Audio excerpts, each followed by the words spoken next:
découvert ce centre un peu par hasard. C'est moi qui l'ai découvert d'abord, parce que j'avais un groupe de musique, un duo, et j'y suis allée en résidence, parce que des amis m'avaient dit ce centre peut-être pourrait m'intéresser.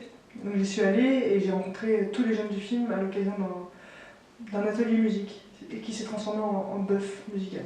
Du coup, je suis restée une semaine sur place, et la deuxième semaine, j'ai appelé Caroline pour qu'elle vienne, dans le centre. Et en fait, toutes les deux, le premier truc qu'on s'est dit, c'est qu'il y avait quelque chose à faire parce que le centre nous plaisait visuellement, il y avait quelque chose qui était hyper cinématographique, c'était des beaux décors, mais on n'avait pas de personnage. Et on pensait pas du tout faire un film sur le handicap parce que c'était pas un sujet qui nous intéressait. Et en fait, petit à petit, disons qu'on a un peu traîné sur le centre avec notre caméra, on savait pas trop quoi faire, et Léa, enfin, on a rencontré des jeunes le soir, on dînait avec eux, et un jour, il y a Léa, la jeune fille qui parle beaucoup dans le film, qui est venue nous voir et qui nous a dit vous avez une caméra, vous venez de Paris, vous avez l'air d'être des professionnels, je pense qu'on peut faire un film ensemble. Et 1, et 2, et 1, 2, 3, 4.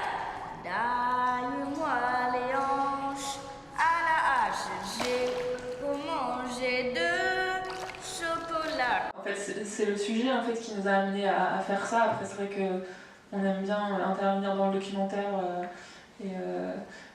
C'était une question un peu de pudeur aussi vis-à-vis des jeunes au départ.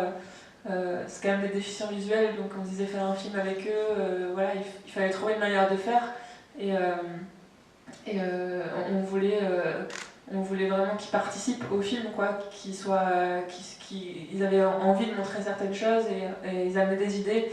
Et nous, ça s'est fait assez naturellement dans ce sens, parce qu'on ne se voyait pas être juste observateur comme ça, caché derrière les fourrets à filmer des crises. Voilà, ça nous paraissait naturel et nous, on ne se sentait pas à l'aise de faire autrement. J'ai le cœur qui palpite quand tu reviens. J'ai des cœurs qui scintillent dans mes yeux. Ok. Et tu as écrit ça? Ben, c'est ce que je voudrais écrire, mais je sais pas si ça peut se dire.